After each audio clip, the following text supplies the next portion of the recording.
Dr. David Thomas is a professor at FGCU. He teaches forensic studies, but before that, he was a police officer for 20 years. He's also African American, so he provides a unique perspective on the tension our country is seeing right now. I spent an hour asking Dr. Thomas your questions. Here's a bit of that conversation. Is this issue getting worse, in your opinion, or is this something that's always been around? We're just seeing a spotlight on it. It's always been around. With the advent of video, that has exacerbated it, but it has brought this whole thing to light. Now that there's this microscope on police officers and heightened tension between the African American community and police officers, what do you think that police officers need to do now to kind of de-escalate that tension in their daily lives? There really has to be a sense, an attitude change. Officers kind of have lost the idea of who they're here for. We serve a community. The community sets the standard, and we need to abide by that standard. There are times when, and I'm going to tell you, where profanity is needed, and you're going to have to, you got to do what you need to do in order to get control of a situation.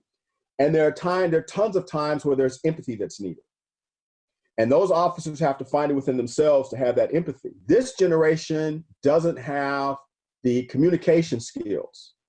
They're lacking in that because everything they do is technology based. When they tell somebody to do something and the person doesn't do it, then the first thing they want to do is put hands on and arrest them. Come on. How big of an issue is this within police departments? Is it, just 1% of the bad guys getting caught on camera, or is this a bigger issue in police departments? The larger the department, the more difficult it is to police. By that I mean to supervise. There's no way to determine what the numbers are. I just know that there are bad guys, and I do know that when they find the bad guys, they discipline them, but they don't necessarily terminate them. The unions play such a very strong role in that. I think even the police recognize that this has gone too far afield. Law enforcement has been forced to watch that video as well. And they know that they have people like that. What they haven't done, though, is they haven't bothered to clean that group out.